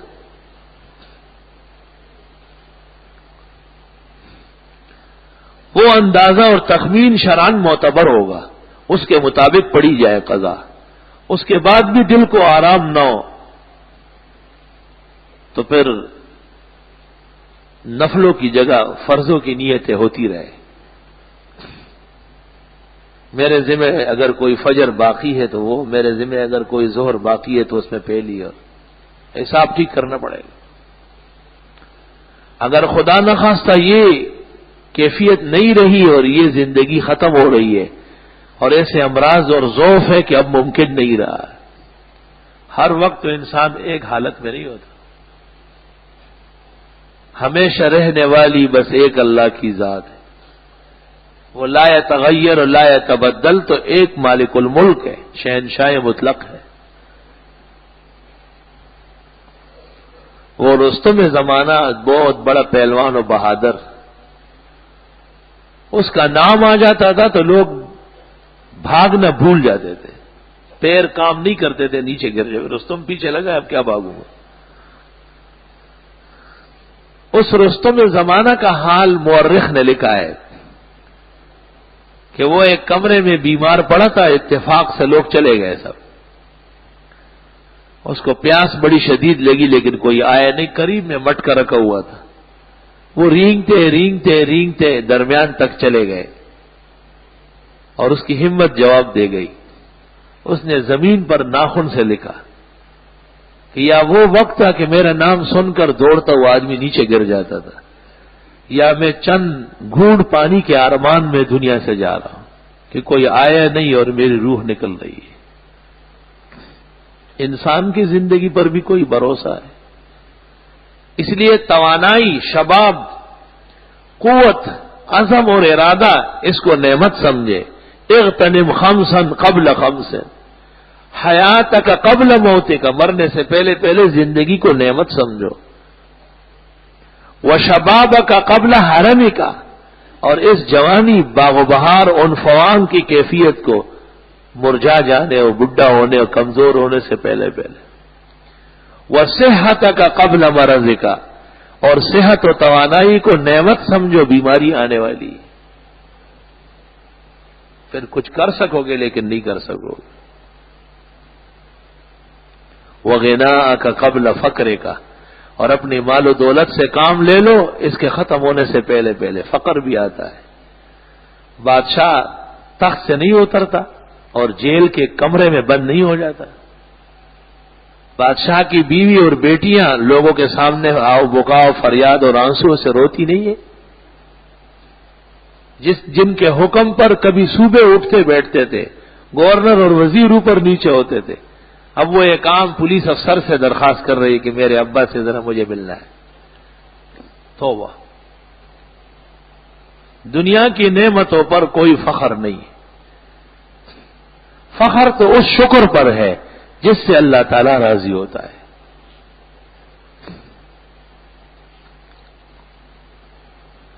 وعافیتک قبل ابتلائک، اور یہ جو خیر سگالی اور سکون حاصل ہے اس کو نعمت جانو اس سے پہلے پہلے کہ آپ پریشان ہو جائیں گے، کئی صدمے اور حوادث آ جائیں گے۔ بیٹھے بیٹھے بلڈ پریشر ہائی ہوگا، بیٹھے بیٹھے شوگر انتہا پہ ہوگا، نہ بیٹھ سکیں گے اور نہ چل سکیں گے۔ نعمتوں کا احترام بہت ضروری ہے۔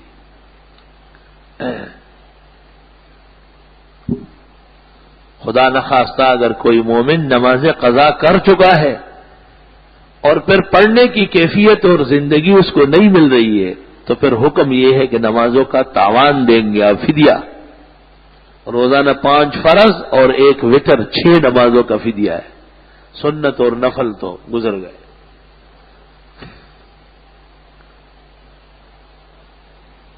جس دور اور زمانے میں یہ قضا ہوئی ہے اگر معلوم ہے تو اس وقت کا فدیہ بھی کافی ہے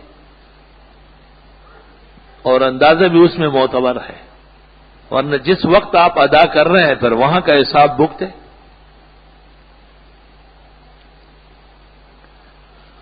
اگر کسی کے ذمہ روزے باقی ہے تو ان کی قضا فرض ہے۔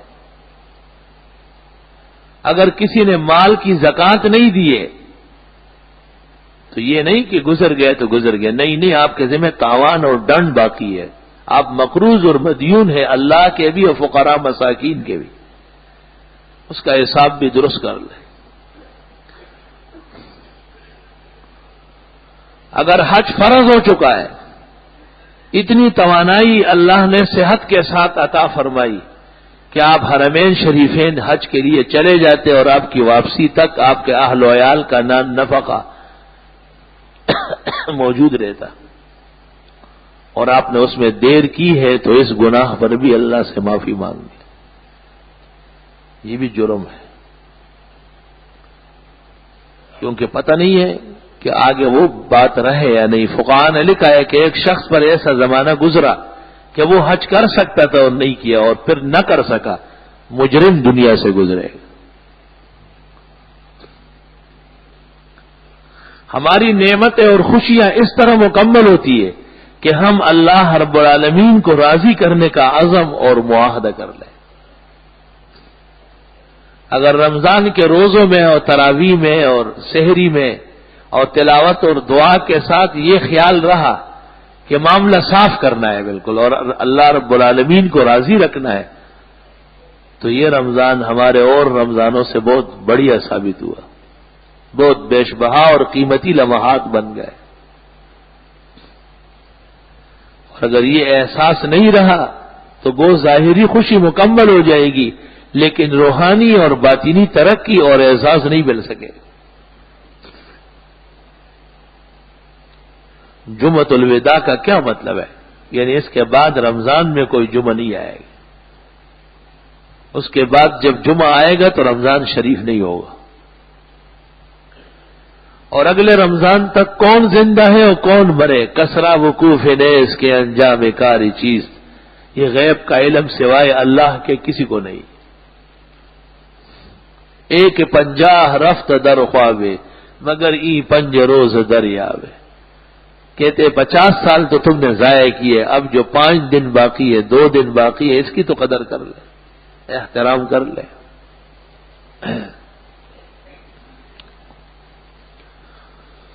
اللہ رب العالمین کے ہاں تو 2 صورتیں ہیں، ایک بندے کی عبادت اور دوسرے بندے کی ندامت، دونوں پر توجہ کی ضرورت ہے۔ جو عبادات لازمہ ہیں ان کو دل و جان سے انجام دینا ہے۔ زندگی کا مقصد یہی ہے۔ زندگی آمد برائے بندگی، زندگی بے بندگی شرمندگی۔ زندگی تو وہ ہے جس میں عبادت ہو، نمازیں ہو، نفل ہو، تلاوت ہو، تسبیح ہو، شکر و ذکر و فکر ہو، احساس الوہیت ہو، اپنے بندوں کی حاجت برائی کے دھیان اور توجہ، یہ زندگی ہے، شان ہے اس کی۔ اور زندگی بے بندگی، زندگی گزر گئی اور عبادت نہیں ہے، شرمندگی، شرم اور بے عزتی کا باعث۔ کم لبستم، کتنا ٹھہرے ہو؟ قالوا لبسنا یومن او بعض یوم، یہ کہیں گے 50 سال 60 سال، ایک دن گزرا ہوگا یا آدھا۔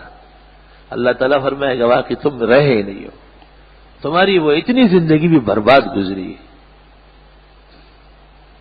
ابو ہریرہ رضی اللہ تعالیٰ عنہ سے جب کوئی پوچھتا کہ کتنی عمر ہے، تو جس اسلام لائے تھے سن 7 ہجری خیبر میں، وہاں سے بتاتے، تو لوگ کہتے لے اب تو ٹھیک ٹھاک آدمی ہے کہ جو 7 سال کے کا کفر کی زندگی کا بھی کوئی حساب کرتا ہے۔ فرماتے تھے وہ معصیت اور کفر کی وہ بھی شمارے میں آئے گی، تو رونے لگتے تھے کہ آپ میرے ساتھ وہ بھی شمار کرتے ہیں، پھر تو کام خراب ہے۔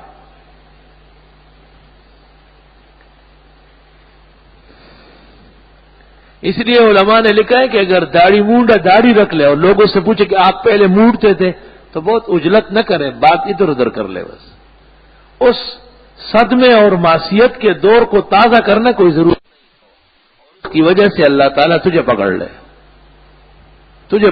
100 سال کا ولی وہ بے نیاز ہے بالکل۔ اس لیے صوفیاء کرام کے ہاں یہ قاعدہ ہے کہ وہ ہر شخص کو اپنے سے بہتر سمجھتے ہیں۔ وہ کہتے ہیں ہو سکتا ہے کہ اس کے بہت سارے اعمال در پردہ ہو جو مجھے معلوم نہیں اللہ کو پسند ہو، اور یہ خطرہ ہے کہ میرے ظاہری حالات اللہ کو ناپسند ہو، تو بات ہی ختم ہو گئی۔ اصل تو راضی اس کو کرنا ہے، جب وہ پسند نہیں کرتا تو کیا رہ گیا؟ تاکہ کسی کو لان تان کرنے کی نوبت نہ آئے۔ اور ہمارے فقہاء نے لکھا ہے کہ گناہ کا رد کر لو، گناہگار کو رہنے دو۔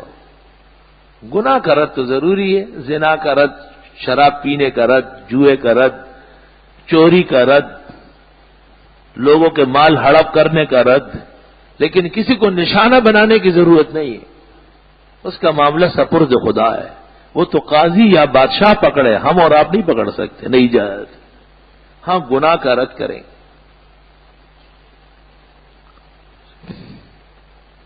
ایک مجرم کو جب سزا ہو گئی اور اس کے جسم سے خون کے قطرے چھینٹے اڑنے لگے تو خالد بن ولید کو لگ گئے، تو اس نے کہا تا ایسا برباد ہو جائے، ہمیں بھی خراب کیا۔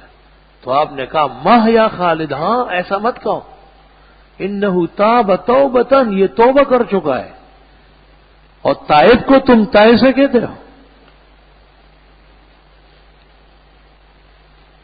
اور ایک مجرم گناہگار خاتون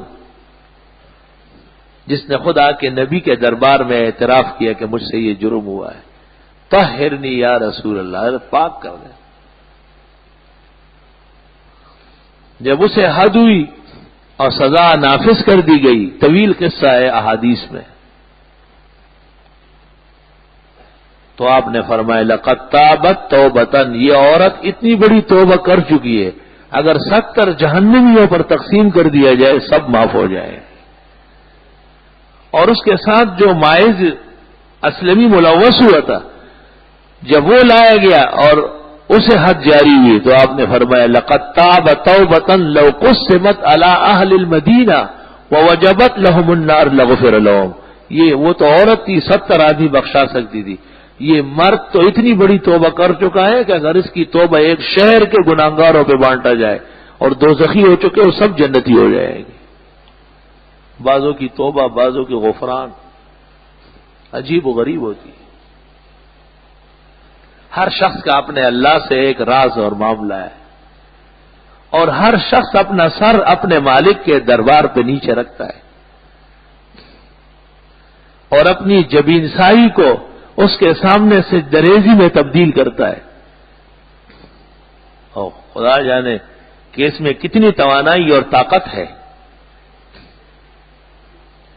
احادیث میں ہے کہ مومن جب سجدہ کرتا ہے اللہ کے پیروں کے درمیان میں سجدہ کرتا ہے، جیسے بچہ ماں کی گود میں آ جاتا ہے بالکل، تو وہ ہر طرح پرامن ہو جاتا ہے، وہ خوش ہو جاتا ہے. بعض بیماری آئے ہم اس میں کہتے کہ بھائی ماں سینے سے لگا کے سوئے، گود میں رکھے، اسے دور نہ کرے.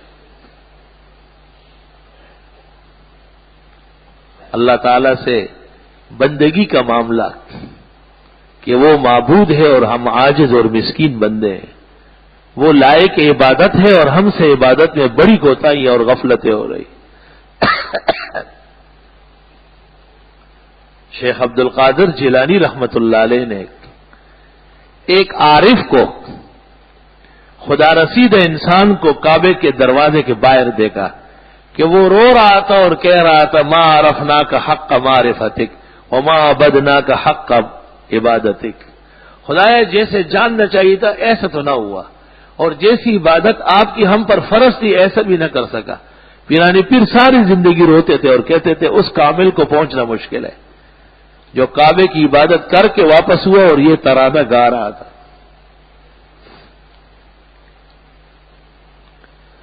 تراویح اور روزے اور صدقات اور خیرات اور تلاوت اور دعا سب سر آنکھوں پہ بہترین اعمال ہے، لیکن اس سمیت عجز کا ظہور ضروری ہے اور اللہ کی مالکیت کاملہ کا اعتراف ضروری ہے. حضرت داؤد علیہ السلام کو جب اللہ تعالیٰ نے فرمایا کہ تم شکر بجا لاؤ، تو حضرت داؤد علیہ السلام نے بارگاہ الہی میں عرض کیا کہ مولا کریم شکر کیسے ہوگا، کیونکہ شکر بھی تیری توفیق سے ہوگا اور اس توفیق پر پھر شکر ہوگا، لازم ہوگا. تو اللہ تعالیٰ نے فرمایا یا داؤد الآن شکرتنی، اب تم نے شکر ادا کر لیا جب تجھے اعتراف ہو گیا کہ میرے سامنے آپ کا عجز اور بندگی مسلمہ ہے.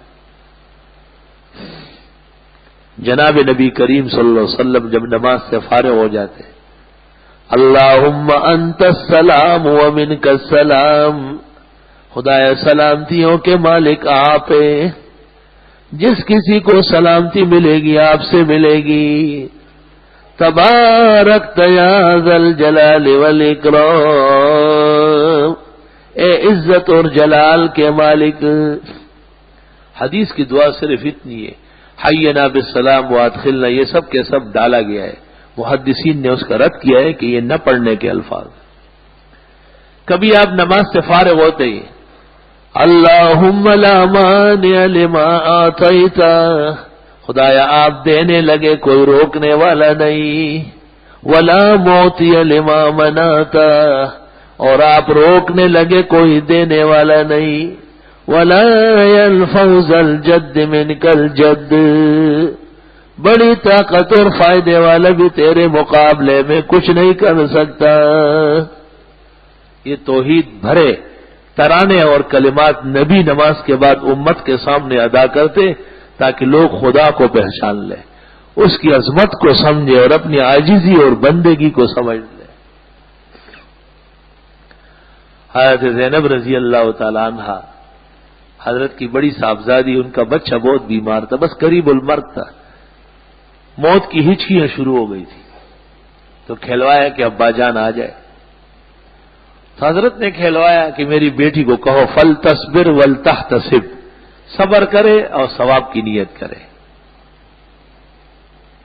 وَكُلُّ شَيْءٍ عِندَهُ إِلَىٰ أَجَلٍ مُّسَمًّى، ہر چیز اس کی طرف سے ایک وقت تک ہوتی ہے، شاید اس بچے کی آگے عمر نہ ہو.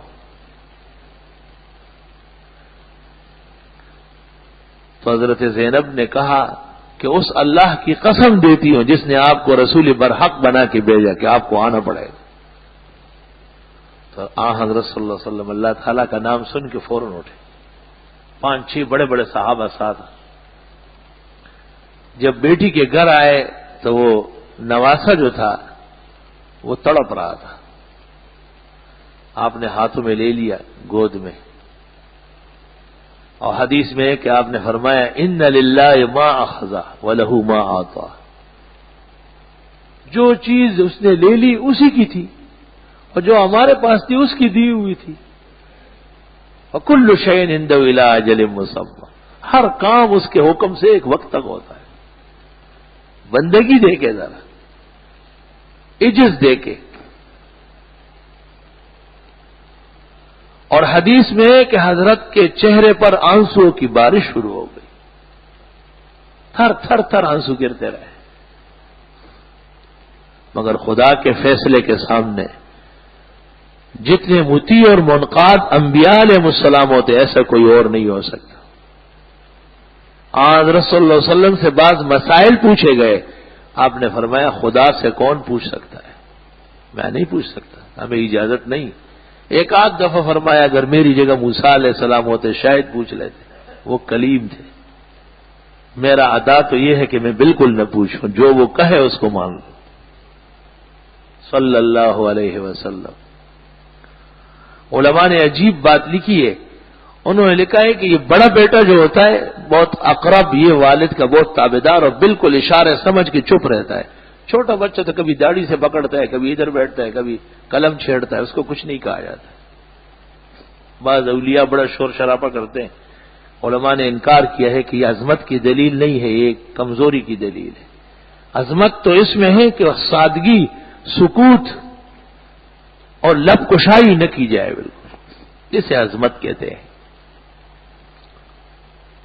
اللہ رب العالمین کا شکر و احسان ہے کہ جس نے ایمان کے ساتھ مسلمانوں کو رمضان شریف نصیب فرمایا.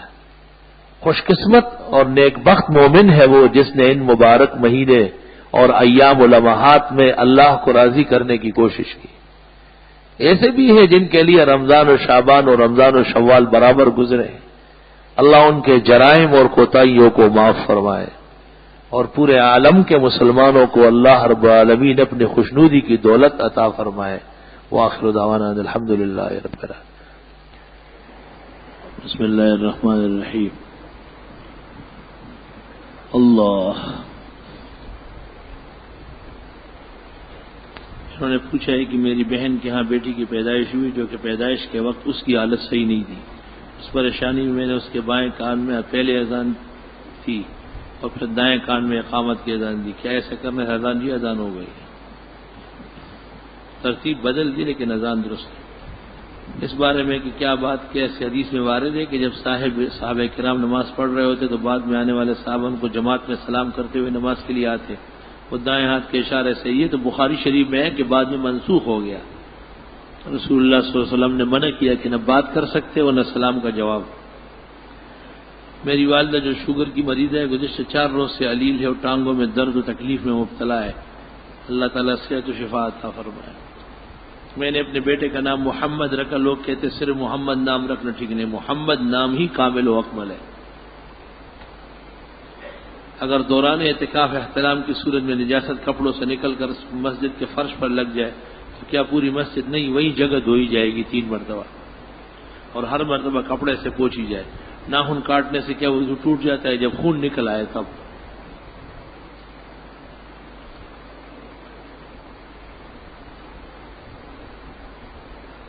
چینی دیکھنا خواب کا کیا تعبیر ہے؟ چینی تو میٹھی چیز ہے, خوشی ہے.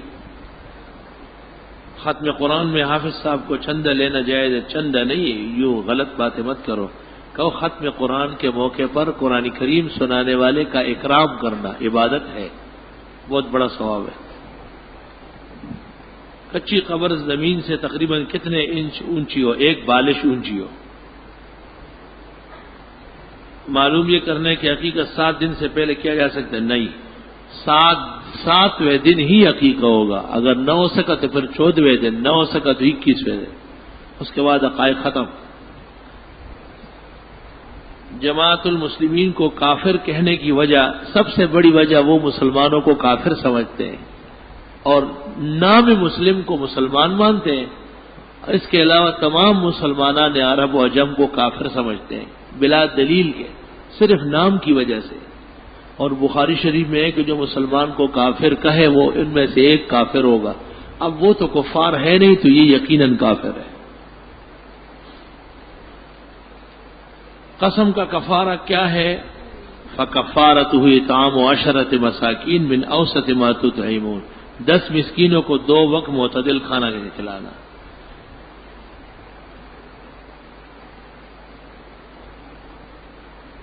کیا لکھا ہے؟ اگر مردے سنتے ہیں تو ان کو دیے کے لیے کس طرح کہہ سکتے ہیں؟ دعا کے لیے. مردے کو دعا کے لیے نہیں کہ اللہ تعالیٰ کو کہے. مردے سے کیا مانگنا ہے؟ کیا درود شریف پڑھتے وقت روزہ اقدس کا دھیان کر سکتے ہیں اس عقیدے کے ساتھ کہ اللہ فرشتوں کے ذریعے؟ جی ہاں، یہ درست ہے.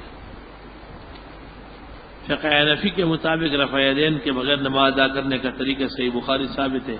برائے مہربانی 2-4 حوالے. بخاری بھری پڑی ہے، 2-4 کیا ساری بخاری ہے. 2-4 کیا کرو گے؟ سلام کے بعد دریافت کرنا ہے کہ کیا یہ بات صحیح ہے کہ نبی کریم صلی اللہ علیہ وسلم کی حیات مبارک میں آپ نے تراویح کا خاص اہتمام نہیں فرمایا، بلکہ ارشاد فرمایا کہ جب میں تراویح کا اہتمام اس لیے نہیں کرتا کہ مجھے خدشہ ہے کہ تم پر یہ بات درست ہے. اللہ تعالیٰ سے کیا ہوا؟ عہد ٹوٹ گیا تو اس کی کیا سزا ہے؟ توبہ استغفار. کیا قسم اور عہد ایک ہی چیز ہے؟ نہیں، قسم کا کفارہ ہے، عہد کا استغفار ہے.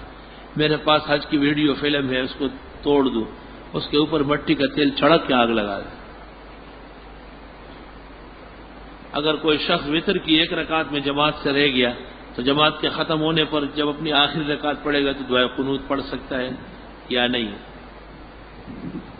اس شخص نے تو دعائے قنوت امام کے ساتھ پڑھ لی ہے، اس لیے اس کی جو رکعت چھوٹی ہوئی ہے وہ دعائے قنوت والی نہیں ہے، بغیر دعائے قنوت والی ہے. عورتوں کا صلاۃ تسبیح کے لیے جماعت بنا. واہ بھائی واہ، جو بات کہی بخدا لا جواب. مردوں کی جماعت حرام ہے، یہ عورتوں کا پوچھ رہا ہے. اگلے جمعے کو پرچی دے دو کہ ہجڑے صلاۃ تسبیح با جماعت پڑھنا چاہتے ہیں. مشکات شریف کی حدیث کی دجال کے ساتھ ہری چادر والے ہوں گے. اس حدیث کی جلد 2 صفحہ 477 اور اس حدیث کو تفصیل سے بیان کر دیں. بدعتی کہتے ہیں کہ فتاوی رشیدیہ میں لکھا ہے کہ کتا حلال ہے. کیا یہ فتاوی رشیدیہ میں ہے؟ جی ہاں، لیکن زاغ معروف لکھا ہے، یعنی وہ کوا جو کہ حلال ہے اس کو حضرت نے حلال فرمایا. کوے کی 4 قسمیں ہیں، ایک غراب ابقا ہے اور ایک غراب محض ہے، جس کو ایک کو ہم چیل کہتے ہیں، ایک کو کوا کہتے ہیں. یہ حرام ہے. اس کے علاوہ 2-3 اور ہے وہ حلال ہے. تمام کتابیں بری پڑی ہے. وہ اصلاً کوا نہیں ہے، وہ کوا نما کالے رنگ کا ہے. پشتو میں ہم اس کو زاغا کہتے ہیں اور سرخکا.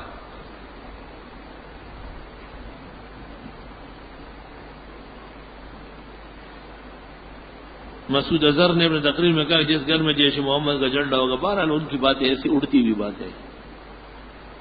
ہمارے محلے میں پیپل پارٹی والوں نے افطار پارٹی کی اور علاقے کے تمام لوگوں کی شرکت کی. ہمارے علاقے کے علماء بھی شریک ہوئے ہیں. میں نے بحیثیت طالب شریک نہیں ہوا. میں نے کہا کہ ان کا کھانا جائز نہیں. بارہ مسلمانوں کا کھانا تو جائز ہے، ان کی سیاست غلط ہے. اگر کوئی خاتون اپنا حق مہر شوہر کو معاف کرے اور بعد میں پھر اس کا مطالبہ کرے تو کیا شوہر کو حق مہر دینا ہوگا؟ اگر واقعتاً معاف کیا ہے اور اس پر گواہ موجود ہے تو نہیں لے سکتی، ورنہ دوبارہ لے سکتی ہے. دیوبندی عقائد کی مساجد میں ختم قرآن کے بعد مٹھائی تقسیم ہوتی ہے. اس پر غیر اللہ کی نیاز نہیں ہوتی تو کیا وہ مٹھائی کھا سکتے ہیں؟ غیر اللہ کی نیاز نہیں، وہ بدعت کی مٹھائی ہے. یہ وہ بدعت ہے جس میں دیوبندی مبتلا ہے. دیوبندیوں کے شیخ الکل فی الکل مولانا رشید احمد گنگوئی نے فتاوی رشیدیہ میں لکھا ہے کہ ختم شریف کی شیرینی بدعت اور ناجائز ہے. جو بیمار آدمی روزہ نہیں رکھ سکتا وہ جو فدیہ ادا کرے گا وہ کتنا ہوگا؟ 1 صدقہ فطر کے برابر، جیسے 30 روپے. جو تندرست توانا آدمی روزہ نہیں رکھ سکتا اس کے لیے وہی بات ہے. تندرست توانا تو روزہ رکھے گا نا. کیا مسجد میں نماز جنازہ پڑھنا جائز ہے؟ جائز تو ہے لیکن ثواب نہیں ملے گا، مکروہ ہے. نسائی مسلم میں حضرت عائشہ کی آپ نے سہیل کا جنازہ مسجد کے درمیان میں پڑھایا. یہ کب کا واقعہ ہے؟ اختلاف ہے، اور یہ فعل ہے آپ کی خصوصیت ہے. آپ کا ارشاد ابو داؤد کتاب الجنائز، نسائی کتاب الجنائز، ابن ماجہ کتاب الجنائز، ترمذی کتاب الجنائز میں ہے من صلی علی المیت فی المسجد فلا شیء له. جس نے مسجد میں جنازہ پڑھا ان کو ثواب نہیں ملے گا۔ کیا یہ بات صحیح کہ صرف کعبہ شریف میں عورتوں کے ساتھ نماز پڑھ سکتے ہیں؟ عام جگہ پر بھائی ہوا کعبہ شریف سے تو حکم آیا ہے کہ نہیں پڑھ سکتے، کیا باتیں کرتے ہیں۔ بدعتی کہتے ہیں کہ یا رسول اللہ کہنا صحیح ہے کیونکہ اس کا مطالبہ ہے اے اللہ کے رسول کے دلیل کے طور پر تحیات کا حوالہ دیتے ہیں کہ اس میں بھی تو سب آپ صلی اللہ علیہ وسلم کو خطاب کرتے ہیں۔ سوال یہ کہ تحیات میں جو خطاب ہے بریلوی وہ پڑھتے ہیں یا دوسرے الفاظ ہیں؟ جب دوسرے الفاظ ہیں تو اسی کو تو بدعت کہتے ہیں کہ اس کو بدل دیا، اور وہ بلند آواز سے یا آہستہ ہے، اور ہر شخص بیٹھ کر یا کھڑے ہو کر ہے۔ معلوم ہوا کہ اس سے بریلویوں کا کوئی تعلق نہیں، وہ جھوٹے۔ بدعتی کے ایک امام مظفر حسین اپنے مقتدیوں میں کھلم کھلا کہتے ہیں کہ وہ ہر چیز سے مناظر کے تیار ہے، وہ تو اپنے گھر پر تیار ہے، جب آپ اس کے پاس جائیں گے پھر ادھر ادھر کی باتیں کریں۔ زیر نظر صفحات ماہنامہ البلاغ کے رسالے کے جو دارالعلوم کورنگی سے شائع ہے، صفحہ 43 پر شوال کے روزوں کے حافظ قاسم نے خطبہ تحریر کردہ تحریر الاقوال کا حوالہ ہے۔ قاسم ابن قطلوبہ کی کتاب تحریر الاقوال آج تک کسی نے دیکھی نہیں ہے اور ناپید ہے۔ میں نے اخصر المقال میں چیلنج کیا ہے کہ اس کا حوالہ غلط ہے، نہیں دیا جا سکتا۔ بہرحال یہ مسئلہ اختلافی ہے، ہماری تحقیق اور رائے یہ ہے کہ شوال کے 6 روزے مکروہ ہے، نہ رکھے جائے، چونکہ اس پر تفصیلی کتاب میں لکھ چکا ہوں، 1 نہیں 2، اس لیے مزید کچھ کہنے کی حاجت نہیں۔ باپ کے لیے بچے کا صدقہ فطر دینا، یعنی باپ کی طرف سے یا باپ بچے کا دے، دونوں جائز ہے۔ ایک شخص کا کتنے صدقہ فطر ہے؟ اگر گیہوں کے حساب سے ہے تو 30 روپے، اگر کھجور کے اعتبار سے ہے تو 150 روپے، اگر کشمش کا حساب دیں گے 700 روپے۔ اسماء و رجال کا علم کیا ہے؟ رجال حدیث جاننا ہے۔ ایک بدعتی نے مجھ سے کہا کہ حدیث میں آیا ہے کہ ایک مرتبہ آن حضرت اور جبریل ساتھ کھڑے تھے تو آسمان میں ایک ستارہ نظر آیا، سب جھوٹ بول رہے ہیں، ایسی کوئی روایت نہیں۔ کیا ضرورت ہے؟ اس لیے سے زائد کے مال پر زکوٰۃ عائد ہوگی؟ مثلا 1-2 دن کی ضرورت ایک گاڑی کی ہے اور وہ 4 گاڑیاں رکھتا ہے، ضرورت ہے اس لیے سے زائد مال پر زکوٰۃ ہے، یہ بات ٹھیک ہے۔ کچھ افراد تعویذ کرنے کو شرک گردانتے ہیں، جب شرکیہ کلمات ہو تو شرک ہے، درست کلمات والے تعویذ جائز ہے۔ نامحرم سے دعا کروا سکتے ہیں پردے میں، روزے کی حالت بال ناخن کٹوا سکتے ہیں۔ بدعتی کے جمعے میں دیوبندی عقائد کے خلاف باتیں کرتے ہیں، وہ باتیں ہم اگر کسی کو بتائے تو وہ غیبت میں شمار ہوگی، نہیں، شر سے بچنا شامل ہے۔ مشرک و بدعتی کی غیبت کر سکتے ہیں، جی ہاں۔ جو خواتین شر فردی کرتی ہے تو وہ شادی بیاہ کی تقریبات میں چہرے پر سے نقاب ہٹا کر بیٹھ سکتی ہے، جی ہاں، عورتوں کے سامنے تو ہٹا سکتی ہے۔ کعب بن مالک کی کون سی توبہ کی قبولیت پر حضرت صحابہ نے انہیں مبارکباد دی؟ غزوہ تبوک میں جب غیر حاضر ہوئے تھے اور اللہ تعالیٰ اس پہ ناراض ہوئے تھے۔ امام نے 2 رکعت تراویح پڑھائی، 2 رکعت کے بعد قاعدہ نہیں کیا، روٹ گیا، پھر پیچھے مقتدیوں نے لقمہ دیا، لیکن اس سے تیسری اور چوتھی رکعت پڑھ کر سجدہ سہو کیا، لیکن بعد میں امام نے 2 رکعت دوبارہ پڑھی۔ مطلب یہ کہ یہ جو 4 رکعت پڑھی ہے بغیر پہلے قاعدے کے، یہ 2 کا قائم مقام ہے، 2 رکعت ہو گئی۔ فتاوی عالمگیری میں ہے تنوب الاربع عن الرکعتین، اس لیے جو تلاوت اس میں ہو چکی ہے اس کے اعادے کی ضرورت نہیں۔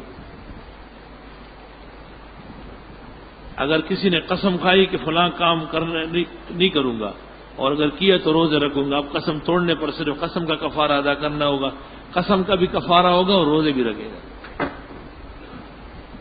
قسم بھی ہو گئی اور نظر بھی ہو گئی۔ حیض کی حالت میں بیوی سے صحبت کرنے سے کفارت ہونے توبہ استغفار۔ فرض نماز کے بعد ہاتھ اٹھا کر اجتماعی دعا کا ثبوت حوالے کے ساتھ۔ آج کل مولانا عبدالودود صاحب نے پنڈی سے ایک کتاب لکھی ہے، وہ شائع ہے، اس میں میرا مقالہ بھی شامل ہے، اس کو پڑھ لیں۔ فرض نماز کے بعد اجتماعی دعا کا ثبوت۔ اگر کسی شخص کا نماز میں کسی رکعت میں 2 سجدوں کے بجائے بھول کر 1 سجدہ کر سکا، بعد میں خیال غالب آیا کہ میں فلاں رکعت میں ایک نماز نہیں ہوئی، دوبارہ پڑھی جائے گی، دونوں سجدے بدستور فرض ہے۔ طالب علم اگر حالت طالب علم میں صاحب نصاب ہو جائے جبکہ گھر سے باہر زکوٰۃ اس پر فرض ہو جائے گی، فطرہ قربانی سب۔ اگر کوئی شخص 10 لاکھ کے گھر یا پلاٹ خرید فروخت کر سکتے ہیں تو کیا اس ساری رقم پر جیا جو مال تجارت میں صرف ہوا ہے بما فائدے کے آخر میں زکوٰۃ آئے گی؟ کوئی وظیفہ بتایا ذہن بہت کمزور ہے، ایک بات سن کر دوبارہ ذہن میں ربی زدنی علما، ربی زدنی علما کثرت سے پڑھو۔ حضرت کی بات درست ہے کہ حضرت صلی اللہ علیہ وسلم نے فرمایا کہ میں حضرت آدم سے پہلے بھی نبی تھا، فرمایا میں اللہ کے علم میں اس وقت نبی تھا کہ آدم پیدا نہیں ہوئے، یعنی میری نبوت کا فیصلہ پہلے ہوا ہے، آدم علیہ السلام بعد میں آئے، یعنی کہ میں موجود تھا۔ مسئلہ ہے کہ ہمارے ہاں جب میت ہو جاتی ہے تو لوگ دور اسقاط میں قرآن رکھتے، قرآن نہ رکھے ویسے اسقاط ثابت ہے۔ اور حضرت حسین کو شہید کرانے والے یزید کافر، اس میں اختلاف ہے، راجح یہ کہ وہ فاسق و ظالم ہے، کافر نہیں ہے۔ نصر اللہ 5 میں اشتہار پڑھنے کی 4 شرائط کے کون سی ہے؟ نصرت اللہ کی پتہ نہیں کیا کوئی زبان لکھی ہے، سمجھ میں نہیں آ رہی۔ مفتی منیب الرحمان کے بارے میں آپ کیا رہا ہے؟ پکا بدعتی ہو، مشرک ہے، مشرکوں کا جرنیل ہے۔ آپ سے اس مسئلے پوچھنا تھا کہ روزے میں اور وضو کے بعد جب نماز پڑھ رہے ہوتے اور منہ میں لعاب جمع ہو جائے تو اس کو گلے سے اتار لینا چاہیے، جمع نہ کریں، خود بخود جمع ہوتے ہیں ختم کریں، جمع کریں گے تو تھوکنا پڑے گا۔ کیا بغیر داڑھی والے امام کے پیچھے نماز یا تراویح جائز ہے؟ بغیر داڑھی والے امام کے پیچھے جو نماز پڑھی گئی وہ دوبارہ پڑھی جائے گی۔ وہ امام جس کی داڑھی کاٹی گئی ہے ایک مشت سے، اس کے پیچھے جو نماز پڑھی وہ بھی دوبارہ پڑھی جائے گی، نماز نہیں ہوئی۔ فاسق مولن ہے، یعنی وہ فاسق جس پر لعنت ہوتی ہے۔ میرے بیٹے شہروز اور مہروز کے معنی بتائے، نام آپ نے رکھے اور معنی میں بتاؤ، خیر تو ہے، کوئی تنخواہ تھی آپ کی طرف سے مجھے کیا؟ آپ شہروز مہروز نیروز بیروز رکھتے رہے، میں نام بتاؤں، شرم نہیں آتی؟ اعتکاف کی حالت میں اگر کوئی مجبوری آ جائے، معتکف باہر چلا جائے تو اس کے لیے کیا ہوا؟ اعتکاف ٹوٹ گیا، اعتکاف سنت کے ثواب سے محروم ہو گیا۔ کسی نے پہلی رکعت میں سورۃ الناس کر لی، پھر رکعت ثانی میں کون سی؟ سورۃ فلق پڑھ لے، اور وہ سورت بھی دوبارہ پڑھی جا سکتی ہے۔ کسی روڈ پر ٹریفک پولیس والے روک کر بلا وجہ تنگ کرے اور تمام کاغذات ہونے کے باوجود چالان کی دھمکی دے تو اس صورت میں کیا کرے جبکہ وہ چائے پانی کا مطالبہ کر رہا ہے؟ ظالم کے منہ میں کتے کی ہڈی دے سکتے ہیں، اجازت ہے اس کی۔ ظالم کے ظلم سے بچنے کے لیے جو دیے جاتی ہے، آپ کے لیے رشوت نہیں ہے، اس کے لیے لینا حرام ہے۔ مغرب کے قریب اگر عصر کی نماز پڑھے تو اس وضو سے مغرب کی نماز پڑھ سکتے؟ جی ہاں۔ کسی شخص نے کسی سے قرض لیا اور جب قرض واپس کیا تو اس مقروض نے سود کی رقم سے قرض واپس کیا، تو آئیے اپنے اس کے لیے تو جائز ہے، اس نے گناہ کیا ہے جو سود ادا کیا ہے۔ نماز وتر کے بعد فجر سے پہلے نوافل ادا کیا جا سکتے ہیں؟ نہ، وتر کے بعد ہر طرف فل سٹاپ، رات مکمل ہو گئی، آرام سے تلاوت کرو، دعائیں مانگو، خبردار کے نفل پڑھ لی۔ میرا بیٹا 21 رمضان جمعے کے دن پیدا ہوا، ہم سب کے اس کا نام اسجد رکھا ہے، معلوم یہ کرنا ہے کہ یہ نام کیسا ہے؟ ٹھیک ہے۔ ہم راستے میں ہوں اور اذان ہو جائے اور ہمیں اہل حق کی مسجد معلوم نہ ہو تو کیا بدعتیوں کی مسجد میں جماعت ادا کریں؟ ماشاءاللہ، آپ کی یہ پرچی ویسا جائب گھر بھیجنا چاہیے، نیچے لکھ دیا جائے بے غیرتوں کی پرچی۔ ہاں، شریعت یہ کہتی ہے کہ جب قریب ہو تو پھر خیر ہے آپ پڑھ لیں، کل آپ کہہ دیں گے کہ کتے کا گوشت ہے بکرے کا دور ہے تو پھر کتے کا گوشت کھاؤ۔ بدعتی پر خدا کی لعنت برستی ہے، وہ کافر اعتقادی ہو چکا ہے اور آپ اس کے اقتداء میں نماز کے لیے تیار ہے۔ بے غیرت کی نماز ہر جگہ ہو جاتی ہے، یہ موحدین غیرتیوں کا مسئلہ ہے۔ ہم اپنی رہنمائی کے لیے اس لدھیانوی کی کتاب آپ کے مسائل کا حل لینا چاہتے ہیں، ٹھیک ہے۔ شریعت کے لحاظ سے پتنگ اڑانا کیسا ہے؟ پتنگ باز مردود الشہادت ہے، جو پتنگیں اڑاتے ہیں ان کی گواہی شرعاً معتبر نہیں ہے، فاسق فاجر ہے وہ۔ دعا مانگنے کا افضل طریقہ کون سا ہے؟ دل سے دعا مانگنا اور زبان سے الفاظ کہنا اور توجہ الی اللہ ہونا۔ کسی عالم کے واعظ یا درس میں سن رہے ہو تو ایسے میں دل میں ذکر یا درود پڑھنا، دل بھی متوجہ کرو واعظ کی طرف۔ صحابہ کی طرف یہ منسوب کیا جاتا ہے کہ یہ ان کا قول ہے، کیا ہے درست؟ بہت سارے باتیں صحابہ کرام کو کیا کہنے کی اجازت نہیں تھی کیا؟ ان کا قول بعد کے لوگوں سے بہتر ہے۔ فطرے کی فی کس کتنی رقم ہے؟ 30 روپے کم از کم۔ افغانستان کی جنگ شروع ہوئی تو میں نے ہر نماز کے بعد ایک تسبیح آیت کریمہ کی پڑھی، اب بھی پڑھ رہی ہوں، اللہ تعالیٰ توفیق دے انشاءاللہ بہترین نتائج آئیں گے۔ پیوست رہ شجر سے امیدی بہار رکھ۔ میرا ایک مسئلہ آپ سے پوچھنا ہے، کیا شیعہ کی شادی میں شرکت کی اسلامی اجازت ہے؟ ہرگز نہیں۔ میری بیٹی کا نام فائزہ ہے، یہ نام صحیح ہے، صحیح نہیں ہے تو کوئی اور یہی نام ٹھیک ہے. اکثر بیمار رہتی ہے، ٹھیک دے فائزہ کو فوزیہ کر دو، ٹھیک ہو جائے گی. عید پر عید کے کیسے ملنا چاہیے؟ ٹانگیں اوپر کر دو، سر نیچے کر دو. عجیب بات بھی ہے. عید پر جیسے لوگ عید ملتے ہیں ایسا ملا کر، اور کیا کرنا ہے. آج کل لوگ کہتے ہیں مسلمانوں کا عقیدہ ہے کہ فتح ہمیشہ حق کی ہوئی، اگر طالبان ظالم نہیں ہوتے. یہ کوئی بات نہیں ہے. یہ کمکل لوگ ہیں جو ایسی بات کرتے ہیں. اس کو شکست نہیں کہتے ہیں، اس کو وقتی آزمائش کہتے ہیں. صحابہ کرام بھی وقتی طور پر میدان سے پیچھے ہٹے. 13 سال تک پیغمبر اور صحابہ سب مکہ میں کمزور تھے، مشرکین کا راج تھا. آخر 8ویں ہجری کو جا کر کے فتح عطا ہوئی ہے، تقریباً 19 سال تاخیر سے. موسیٰ علیہ السلام اور ہارون علیہ السلام کو ایک فتح 40 سال بعد ملی ہے. عجلت اور جلد بازی ٹھیک نہیں ہے. میں نے صحیح بخاری کی ایک حدیث حضرت عائشہ سے روایت پڑھی، میں نے جس میں آپ نے تراویح کی 11 نہیں، وہ تراویح نہیں، تراویح کا لفظ تو آپ نے اپنی طرف سے لگایا، وہ رات کی نماز ہے. اور اس میں رمضان وغیر رمضان 2 لفظ موجود ہے. تو غیر رمضان میں جو ہوتی ہے وہ تراویح تو نہیں ہوتی. کیا بینک میں کام کرنا ناجائز ہے؟ جی ہاں. 800 سال کی عمر میں 8-9 سال کی عمر میں 2-3 پارے حفظ کیے. اب بہت عرصہ گزرنے کا بھول گیا. قیامت کے دن سب سے بڑا گناہ اس شخص کو ہوگا جس کو ایک آیت یا سورت یاد کی اور بھول گیا. بس آپ اور یاد نہ کریں، لیکن جو یاد کیا وہ مضبوط پکڑے. جمعۃ الوداع کو کچھ لوگ نئے کپڑے پہنتے ہیں، یہ یقیناً بہترین موقع ہے اللہ سے دعا مانگنے کا. میں دفتر سے تھکن کی وجہ سے عشاء کی اذان کے وقت سو گیا. رات کے آخری پیر آنکھ کھلی، صورت میں عشاء کی اذان ہو گئی، اس کو پڑھ لیا. نیز کیا عشاء کی نماز آنکھ لگنے سے بے شک تھوڑی دیر بعد تو ادا ہو جاتی ہے؟ نہیں، صبح صادق تک ادا ہے. کیا مقتدی امام کے ساتھ تکبیر اور کلمہ ادا کرے گا؟ جی ہاں. روزے کی نیت میں غدن کی کیا حقیقت ہے؟ یعنی آج کی صبح. کیا یہ کہنا کسی کی نظر لگ گئی درست ہے؟ مسئلہ اعتکاف واجب. میں نے رمضان کے شروع میں رمضان کے 10 دن کے واجب اعتکاف منت مانی، لیکن پھر بروز 20 رمضان کو نفلی اعتکاف کی نیت کی اور بروز 27 اعتکاف سے اٹھ گئی. لہذا عرض گزارش یہ کہ اعتکاف جو ادا ہوا واجب میں شو، یہ تو آپ بتائیں گے کہ آپ نے کیا کیا ہے. آپ نے اس سے کھچڑی پکائی تو میں ذمہ دار ہوں کیا؟ روزانہ آپ نیت بدلتی رہتی ہے. تندرست و توانا آدمی روزے نہ رکھنے کو صرف قضا یا کفارہ؟ قضا ہی کرے گا لیکن گناہگار ہوگا. هل تجب الزکات لامرأة لها قلادة من الذهب وهي تستعمل في سنة مرة نعم هي صاحب النصاب، يعني هي تقدر وعليها أن تعطي الزكاة، ليس لها أن تأخذ لأنها غنية وموسرة. باپ کے دوست کے ساتھ دوست اور محبت کرنا کیسا ہے؟ والد کی خوشی اور روح کی تسکین کا باعث ہے. کیا رخصت ہوتے وقت اللہ حافظ یا خدا حافظ کہنا بہتر ہے تاکہ منکرین حدیث کا رد ہو جائے؟ ہمارے محلے میں ایک صاحب نے گھر میں کتا پالا ہوا ہے، جس کی ایک خاص بات یہ ہے کہ جیسے ہی مسجد سے اذان کی جاتی ہے وہ فوراً ہی رونے کی ہے. بہت بری بات ہے، اس کو ہٹا دیں یا اس کے اوقات بدل دیں. میں پہلے نماز باجماعت میں تعاوذ تسمیہ بھی پڑھا کرتا، لیکن جب سے معلوم ہوا کہ میں نے نماز باجماعت میں تعاوذ و تسمیہ نہیں ہے، کیونکہ فاتحہ پڑھنا جرم ہے، اپنی نماز میں ہے اور پہلی رکعت میں. نماز فجر کی سنتوں سے پہلے کیا نماز تحیۃ الوضو؟ نہیں، ہرگز نہیں. نہ تحیۃ الوضو ہے فجر کے وقت، نہ تحیۃ المسجد. میں معاشی طور پر پریشان تنگدستی کا شکار ہوں، اللہ تعالیٰ رزق کے دروازے کھولے. میرے والد کو کینسر ہو گیا، اللہ زندگی اور صحت دے. میں بہت مقروض ہوں، اللہ سبب پیدا فرمائے. میری چچیزاد بہن بیمار ہے، اللہ صحت و شفا دے.